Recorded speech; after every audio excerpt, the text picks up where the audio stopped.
All right, tubers, Madame Roy back once again, starting things about 3 minutes early.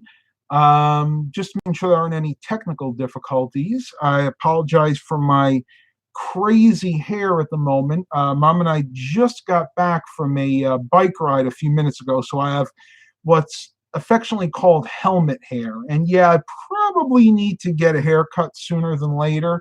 Um, but honestly, I've been noticing that I'm thinning just a bit on top, so might let it grow a little bit longer first. So, how is everybody doing tonight? Hope everybody's doing well. I'm doing okay, a little on the tired side, but this is a live stream I've wanted to do for quite a while, and I know you guys love these tech live streams. That's why I'm doing this. So I will talk a little bit about things that I'm interested in, but the majority of it I want to hear from you. Let me know what your technical questions are, anything you might be having a problem with. This is not limited to computers. This could be anything. We're talking about tablets, smartphones, televisions, old school tech even. I am a dictionary and an encyclopedia of information on older tech. So whatever you guys want to know, ask away. Now, while I'm waiting for the chat to populate, I will show you guys something that I picked up on eBay, and this was actually in the thumbnail, and that is these wireless USB adapters.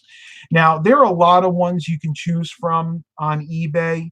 Some are really good, some aren't. I just got these in actually, these just came in today, and I was doing some testing with these, and I was amazed at the throughput I was getting with these. These are the wireless.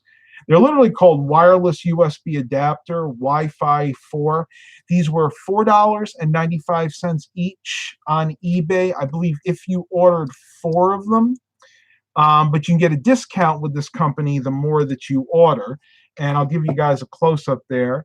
You can see what's really nice about it is it's got the wireless dongle, but it also comes with an antenna that sticks on the end, so you actually get much better reception with this. Now, admittedly, this only works on the 2.4 gigahertz band, so it's not going to work on the higher 5.8 gigahertz bands, but that's okay for most people because honestly, I don't know about your area, but around here, the 5.8 gigahertz is what most people use now. So I find that my Wi-Fi reception works better at 2.4 anyway. Other features on here, it is USB 2.0, so not 3.0, but for getting the types of throughput that you need, USB 2.0 will be fine. It boasts up to 300 megabits per second. That's unrealistic. You're never going to get that over Wi-Fi. But when I was doing my bandwidth speed tests with this, I was getting every bit of 42 megabits per second down and about 45 up. So my upload speed was actually higher than my download speed. And for the price, you really can't beat these. I'll go over some of the technical specifications. So IEEE 802.11n, G, and B compatible. You have CSMA, CA with ACK. No idea what that actually means. It gives you different wireless speeds, works on 13 channels, and works with Windows XP, Vista 7, 8, 8.1, 10, Mac, and Linux. And that's something a lot of people don't think about. A lot of these Wi-Fi adapters, the second-hand ones, or I should say the off-brand ones, won't necessarily work with Mac and Linux. So really good one right here. I'll go ahead and share the link if it's still available. Yep, here it is. This is the eBay link to these particular adapters. And if you buy one, it's $4.95. You buy two, it's $4.90. If you buy 3 or more, if you buy 3, it's $4.85. If you buy 4 or more, it goes down to $4.80. So the more you buy, the less the price is. Eric Brunhammer goes, especially in the trailer, the 2.4 gigahertz works better. Yeah, I agree. And I think a lot of that has to do with the fact that people have upgraded to the newer 5.8 gigahertz ones, and there's just flooding that bandwidth right now. So the fact that this is 2.4 gigahertz is actually better for most people now in the long run. Excuse me one second. Oh. It's funny. It was alerting me for my own live stream. That's humorous, but at least I know that you guys are getting the alerts for this. Robert Jones asks, Matt, where can I find a low-priced motherboard and components? It's a very good question. There is a site called tigerdirect.com. When I was in high school, we used to use this to get the computer components that we would build the computers with in class. And I still rely on them for some of the best prices out there. Now, yeah, you can look towards eBay and Amazon, and yeah, you can get really good prices on there too. But definitely check out tigerdirect.com. And they have more than just components. I mean, you can actually buy pre-built systems, bare bones computers. In other words, computers with just the motherboard and the case and the power supply. You usually have to add the processor, the RAM, the hard drive. But they're one of my favorites, honestly. And then another one is Newegg.com. Newegg is the more well-known of the two. So Tiger Direct and Newegg.com. Eric Brunhammer goes, I missed the Tiger Direct store by my house. I am really sad they closed. Yeah, we never had one here in Virginia. Now, we used to have, oh, my mind's gone, CompUSA. CompUSA was kind of our computer component store back in the late 90s and early 2000s. But unfortunately, they have all gone out now. And it's really sad because they honestly were a really, really good company. I have to say that their prices tended to be a little on the high side. But back then, in the early 2000s and late 90s, you really didn't have that many options for computer components. A lot of people were not actively buying on eBay. Amazon really wasn't even a thing at that point. So that was really the only place we could go to get our computer components. Mr. Jimmy goes, 2.4 gigahertz can reach further away but have worse speeds, but 5 gigahertz can reach as far but is much, much faster. Okay, so yeah, it really, again, it all depends on your location and what the majority of the people around you are using. So the best thing I could tell you to do, get one of each, and whichever one works better, go with that. Mr. Jimmy, my favorite CPU of all time is the Intel Core 2 Quad Q6600. I would have to agree that is probably one of my top 5. I actually had quite a few systems back in the day with that. I had some Dell Vostro 400s, Vostro 200s, Dell Inspiron 530s, I think it was, that had those processors, and they were powerhouses. And if I still had one of those, which unfortunately I don't, I could still do all of my YouTube video editing on a rig like that with Movie Maker. It would be, granted, it would be slower, but it's still a very capable system. 10 people here, 5 likes. Awesome. Thank you guys so much for that. Let's see who else is here. Am I missing anybody?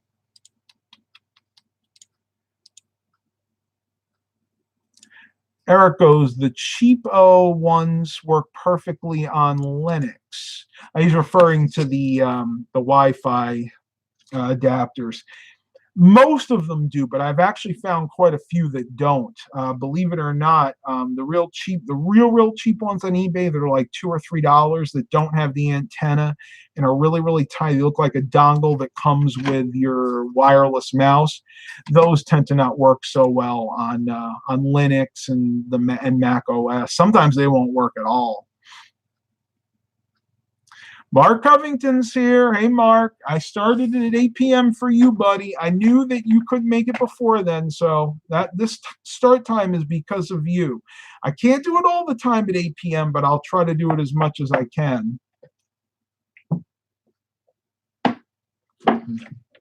My cat Milo sitting at the door. He got shut in when I shut it for the live stream. Eric goes, I have a bag of the $3 ones that work on Linux. Maybe I'm getting lucky, LOL.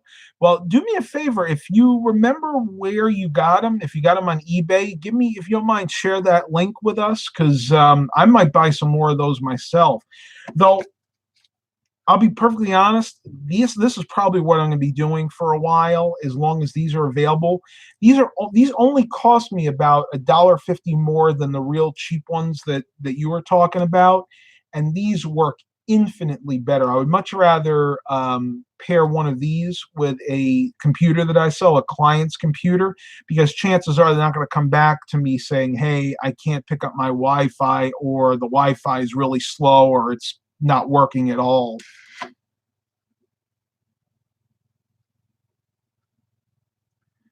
That's all right if you can't find the link. I was just curious because I've had a lot of problems, and I don't think I have one in here. I was going to show you one of the ones that I purchased before, but basically what it looks like a tiny little dongle, and at the end, if it didn't say 802.11n at the end, you would never know that that's what it was. You would think it was for like a wireless mouse or a keyboard.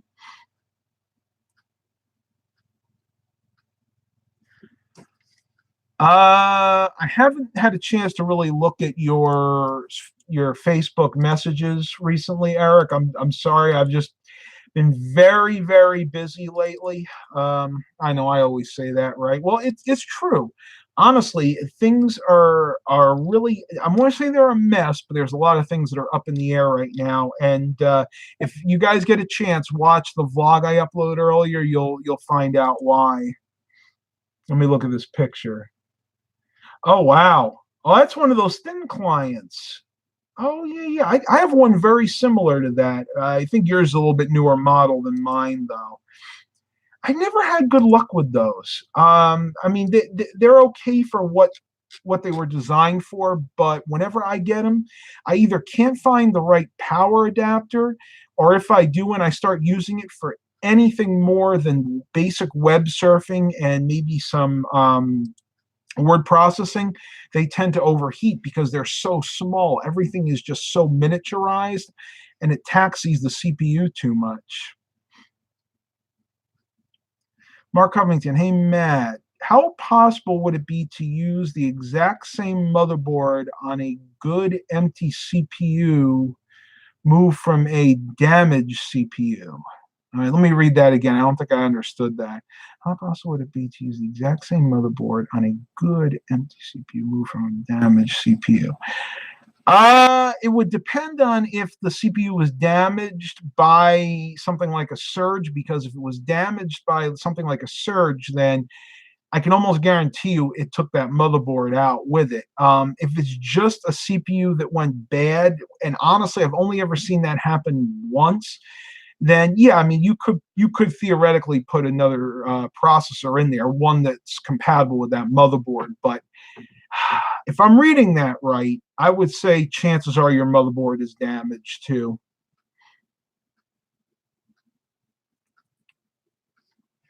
Eric goes, this one is a weird AMD system on a chip. Right now it is doing Linux updates. It's like an APU, I guess. Yeah. AMD started that, and I'll be honest with you, I'm not a big fan of the APUs, which is basically, if you don't know what an APU is, it's basically it's a CPU that has the graphics chip built in. So you have the CPU with the GPU built into one. Now they do go further than that. Basically, he's saying this one is a system on a chip, so that might even include things like the South Bridge, North Bridge, all the controllers, probably everything but the memory, and even sometimes the RAM is included in that too. But I don't think it was, because if it was the one in the picture. I saw it had SO DIMMs. Reviews for Noobs says Pentium D, the worst CPU ever. Okay. Yeah. As a matter of fact, I have to partially disagree with you there. The Pentium D in and of itself was a huge leap forward back in the day. The Pentium D was based on the same chipset as the Pentium 4. I think it was the, hang on a second.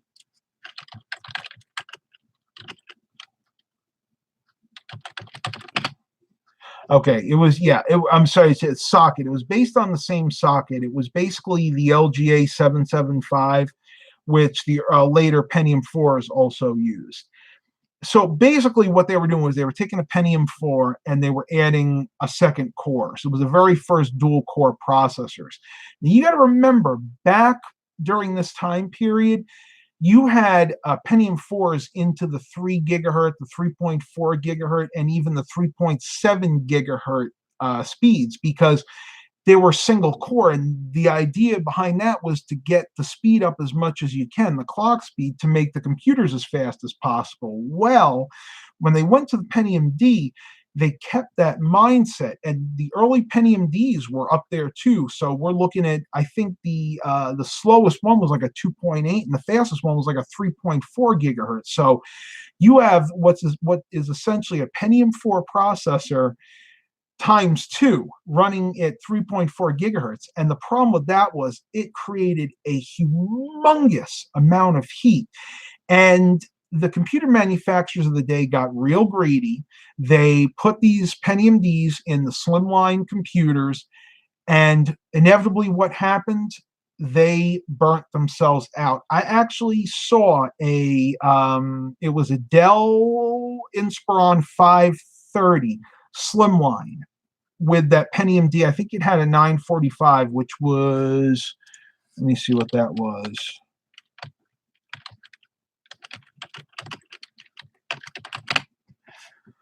The Pentium D 945 was a 3.4 gigahertz dual core processor.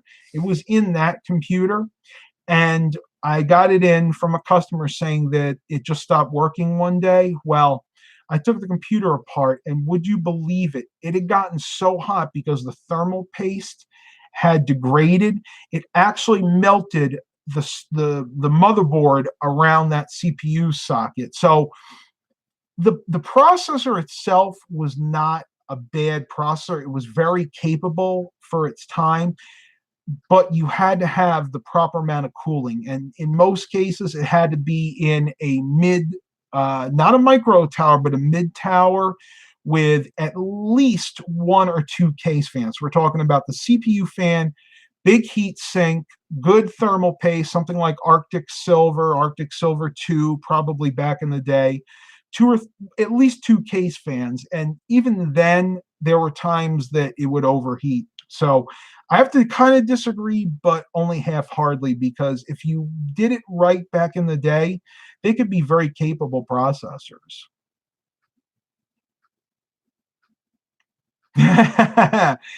Mr. Smash 96 says the Pentium 4 Prescott makes a good heater. It definitely did. I had a 3.4 gigahertz Pentium 4 Prescott, and yeah, it used to sit right here, and in the wintertime I would actually be able to heat my room if I just kept that computer on. Yes, very good point, Eric. I'm glad you mentioned that. Eric goes, that's why they started using BTX cases.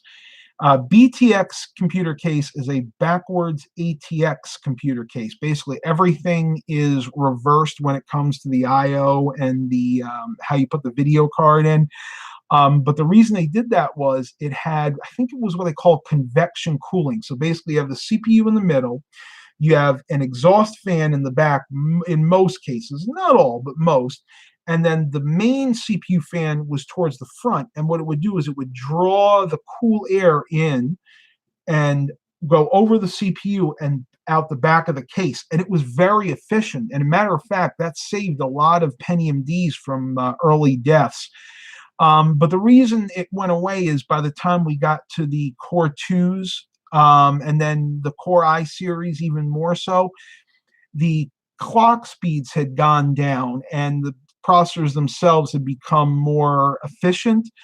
Cooling wasn't as much of an issue anymore. But that was a very good point, Eric. I had almost forgotten about the BTX cases, which, believe it or not, things like the Dell Optiplex 780 and 760 series, I have a couple of them sitting in the corner over there.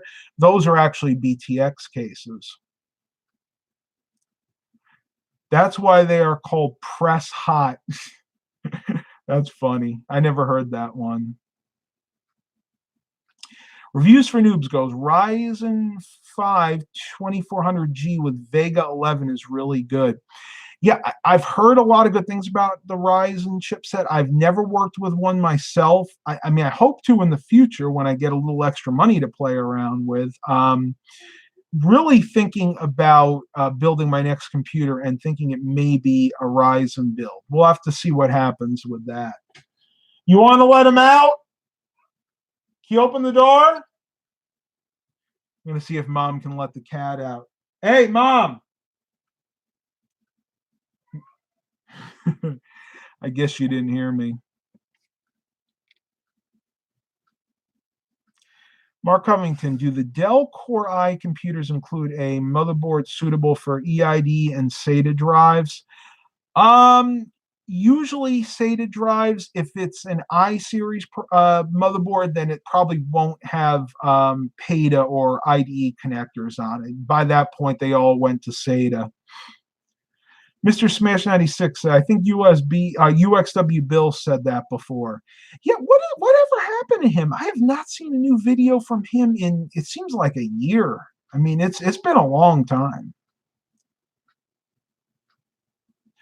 Eric Brunhammer goes, they found out that they could do more with more instructions per clock and run a lower clock speed with a lower TDP. Yeah, to put that in layman's terms, basically they became more efficient. So you actually had more, like you said, you had more instructions, more tasks happening at once, and therefore the CPU did not have to be as powerful. And it's great for us nowadays because we don't have to worry about computers being glorified heaters.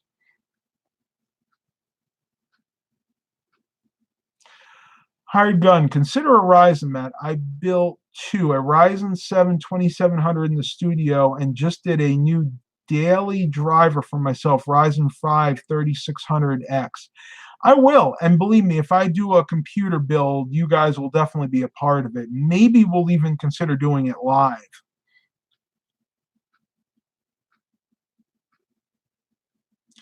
Eric goes, UXW Bill is doing more weird stuff. He has done some recent videos. The last thing I remember seeing him do, I think he was getting into HVAC repair, and he actually showed an old HVAC unit that he was looking at in a client's house. That's the last video that I remember seeing from him. But he has got a great channel. I love his channel. He does a little bit of everything.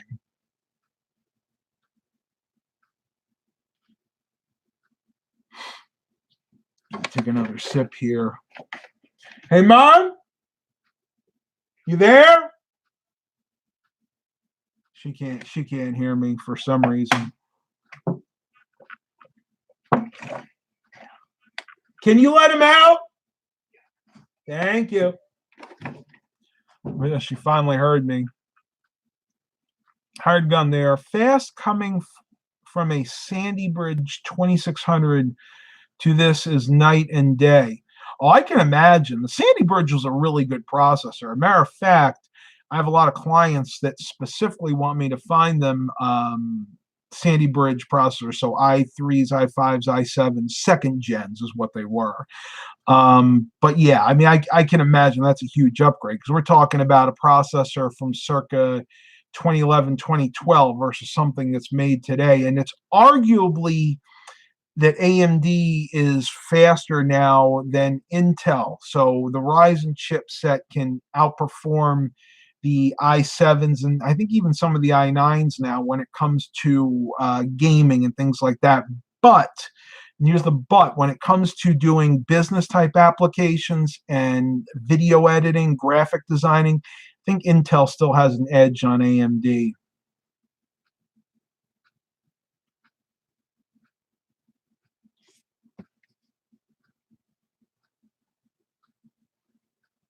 The i7 2700 was getting too slow.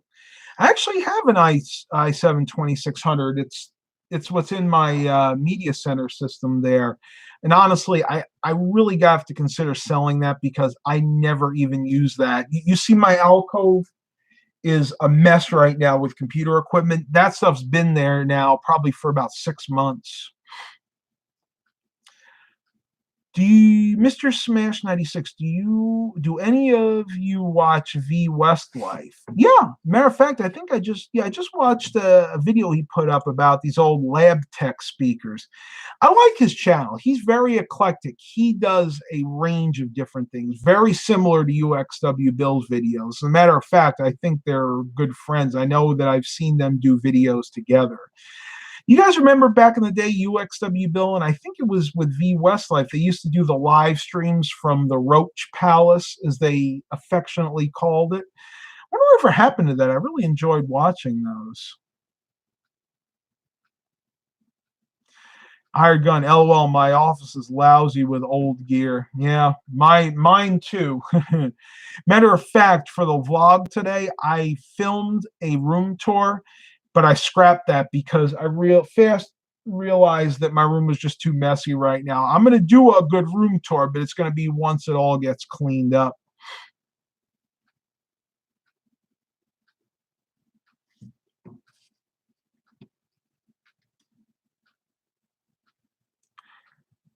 Vintage tech, yeah. The UXW Bill and V Westlife are very good for vintage tech.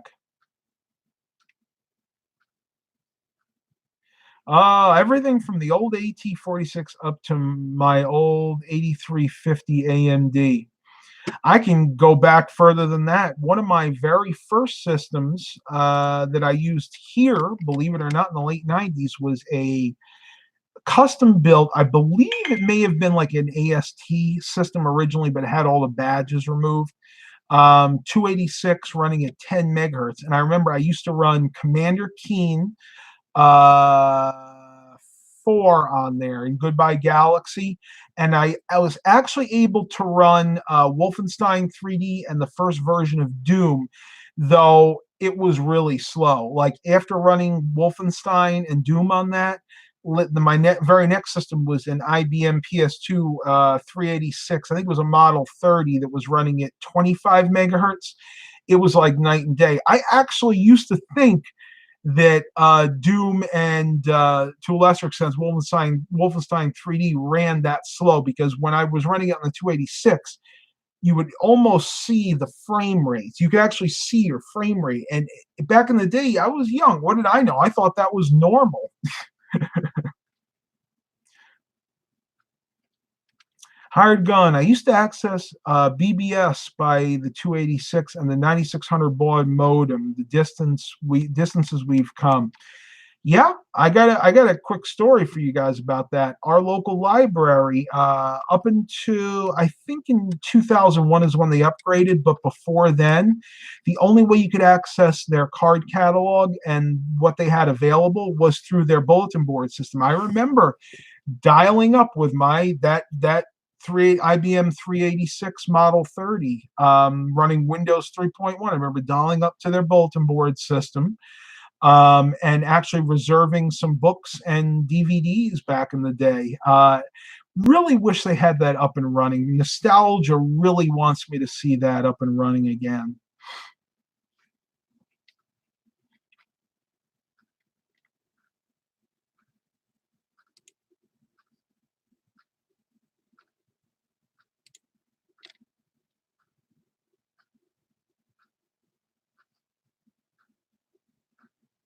Oh, Eric's about ready to go do his own video. So cool. Thank you for coming, Eric. I appreciate it.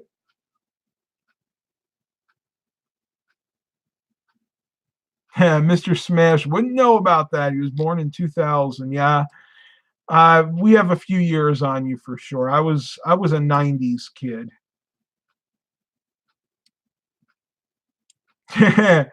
It almost was like a slideshow, but I'll tell you, I had a lot of fun with that old 286. That old 286 got a lot of use back then. So let me see. That would have been, we had just moved here, so that would have been 99, maybe 2000. And then after that, I actually got a Pentium system.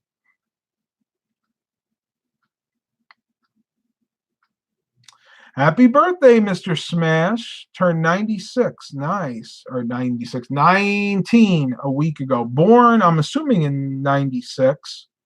Wait a minute. No, that can't be right. Now, if you're 19, then you were born what? Joe, you said 2000. I wonder what the 96 means. Maybe you wished you were born in 96. Let me see what we got here.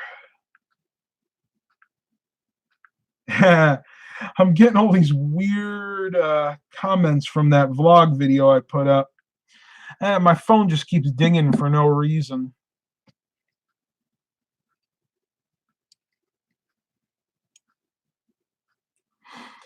Oh, it looks like we got on to talking about Smokey and the Bandit. Yeah, a good movie. I enjoyed it. Oh, his favorite truck came out in 96. Okay, that makes sense. All right, so what else do we have? Remember, this is technology. Any other questions out there for me? Eric's back. Hey, Eric. Well, there's a lull. I'm just sitting here perusing the Facebook Marketplace. You never know what you can find on here. I'll literally go on here and I'll type in computer equipment. Not compound bow. One problem I've had recently with the Facebook Marketplace is when I go to search for something, it doesn't even let me type it out before it suggests what I'm searching for. Basically, it's a little glitch that it has.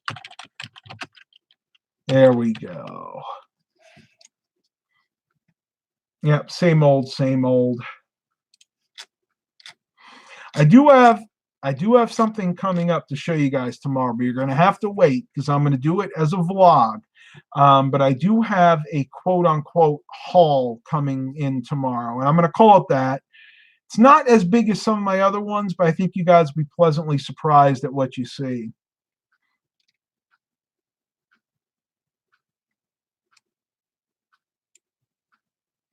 Pradkins goes, I do not know how to work my iPhone. You're in good company. I don't know how to work your iPhone either. I am not doing anything with Apple products anymore. If I get them in, I push them forward. I have a friend of mine that likes them. If I get them in like on a haul or I do a buyout, company buyout, I literally just sell them for almost cost to a friend of mine because I've been so frustrated with Macs in the past. Anything Apple related, I just don't even have it. iPhones, iPads, I just don't even do anything with them. Mr. Shamash 96, what do you think of virtual machines? I've only run a few of them in the past, and they're good for what they are. They're never as good as running the original equipment. But if you're a business and you need to run different types of systems and you don't want to have to buy extra computers to run, say, I don't know, like give me a virtual system like the Mac OS or something, then yeah, I mean, it's good to have virtual systems. So let's look that up. Top 10 virtual systems.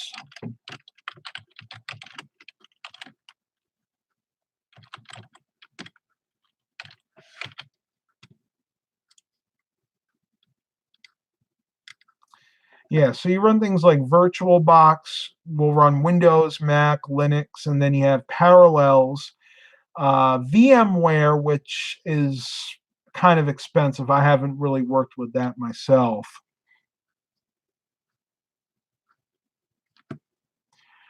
Mr. Smash goes, I'm running Windows 10 on a VirtualBox virtual machine running on Ubuntu Mate 1804. Bet is pretty stable too. I know quite a few people that are using that later version of Ubuntu.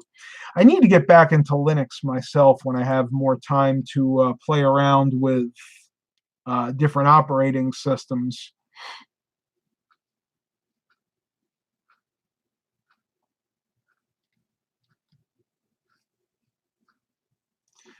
Mr. Jimmy, I was younger, 12 or 13. I found a Commodore SX64 PC in mint condition somebody put out on the curb for rubbish collection and took it home, and it did not work. I chucked it out. I really regret it. I would too. My very good friend Kyle, when I was young, had a Commodore SX64. Basically, what that was Commodore's portable computer back in the mid 80s. When I say portable, it was a luggable. This thing weighed 20 or 25 pounds, but a little like 9-inch screen, floppy drive, and you could take it with you. And it was really, really cool for what it was. And I believe it actually had a color screen, which was almost unheard of in the luggable category back then. And you could actually hook up a bigger screen to it. You could hook up, I think, an RGB and a composite monitor to them. They were really cool. If you want one nowadays, though, you got to fork out about $500 or $600 for one in good working condition.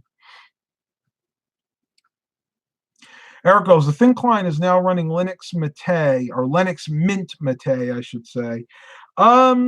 I'd like to know a little bit more about that. And I can imagine Linux would be the ideal operating system to run on that, especially, as I said before, all of those thin clients tend to run extremely hot on any operating system like Windows 10, even Windows 7, they tend to run really hot, and especially, and I should reiterate, it's not the actual installation of Windows, because if you just did basic tasks, they'd be fine. But if you start doing things like video editing or watching HD video, then they start to run really hot. And it's really a shame, because that's what they're really good for. I mean, heck, I'd put a thin client over here if I could, and I would use that as my media center system. Matter of fact, that's not a bad idea. I could probably load a thin client up with Linux and access my Netflix account, Hulu, all that stuff. It might be something to consider.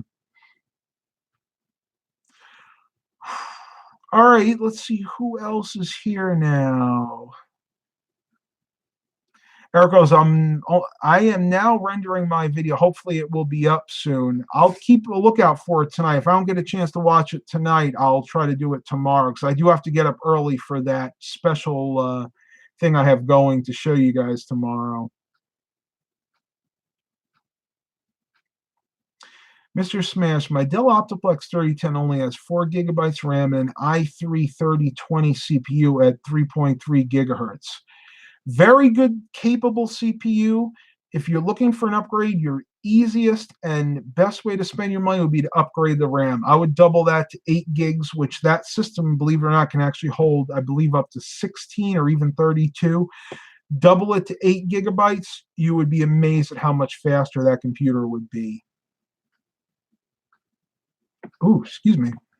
Robert Jones asked, do you have copies of all operating systems? Well, I don't know about all operating systems, but I know I have copies of all the DOSes back to like 5.0.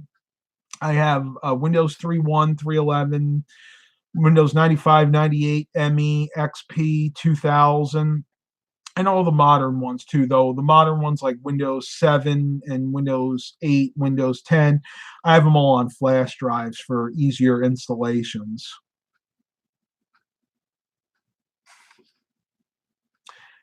Eric Brunhammer goes, I was able to spool up BluRay MKV videos off of an external hard drive on it. Wow. For those of you that don't know, MKV is a very capable format that Blu-rays use, but it's very taxing on the processor and the video card. So that kind of surprises me, actually.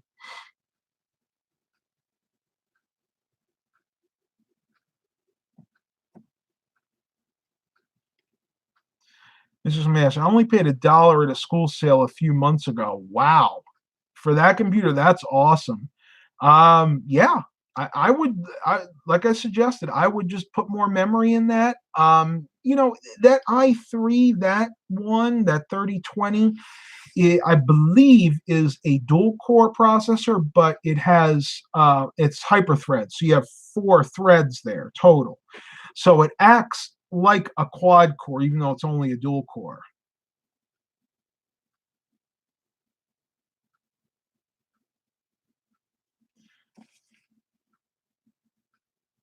Brad Smith said Nog from Star Trek Deep Space Nine just passed away.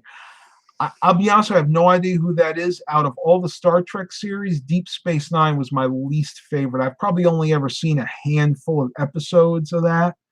It's sad though, you know. I mean, you get older. Unfortunately, that's a truth of life. Let's say.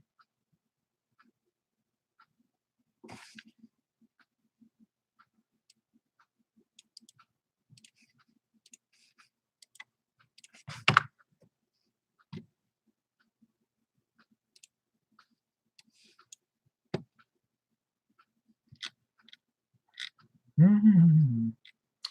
Just looking something up real quick.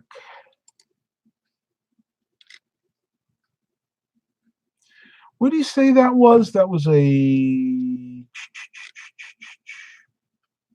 3020.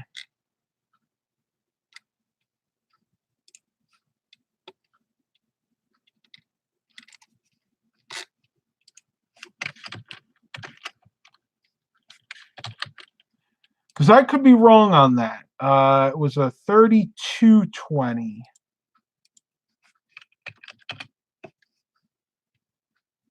Core count 2.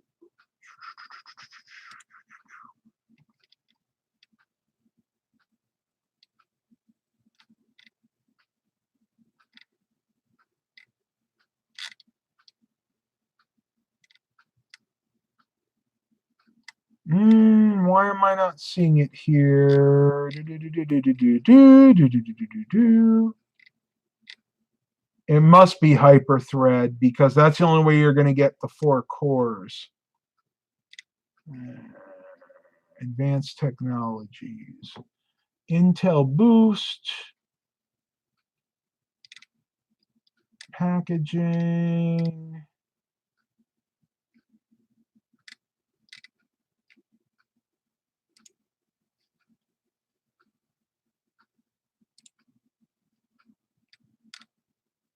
Yes, it is Hyperthread.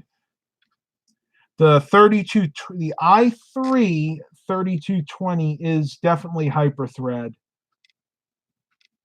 because it's got 2 cores but 4 threads.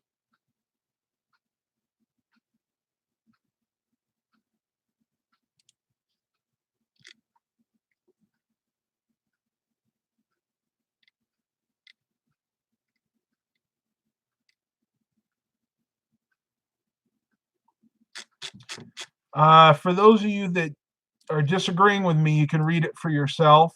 It's right here, but the i3 3220, if you go down towards the advanced technologies, Intel Hyperthread technology, it's definitely a yes on that one.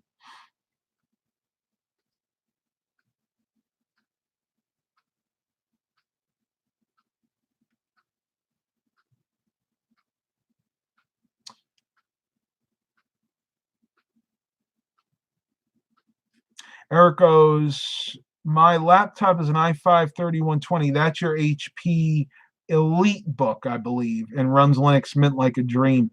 Yeah, I have my Pro book that's got a 3rd gen i5, and it's very, very capable. It's all right, Hired Gun. We all make mistakes. Believe me, I make my share of them on a daily basis. What happened to the Elite book? Uh-oh.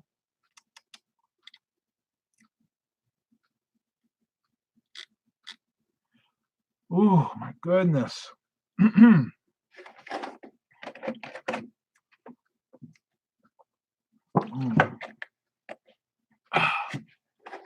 Starting to lose my voice. Reviews for noobs. My 6-year-old Q6600 system can play 4K videos fine as long as I use VLC Media Player, or VLC Player or Media Player Classic. I'm not surprised. For a quad core, those are very capable computers. And if you pair it with a nicer video card, something like a GTX 960, like I have sitting over there, it would rival an iSeries, at least when it comes to HD playback. Now, for gaming and video editing, rendering, yeah, you're better off with an iSeries. But again, still very capable. Eric goes, trackpad died and the cooling system couldn't keep up anymore. That's a shame. Well, you got a lot of use out of it. I know that for sure. All right, tubers, and with that, I need to end the live stream here because I have somebody coming any minute. Thank you guys for attending. Please continue to like and subscribe. Stay tuned for the vlog coming tomorrow, probably tomorrow evening, maybe the next morning. Just going to depend on when I can get it uploaded. And as always, have a blessed day, everybody.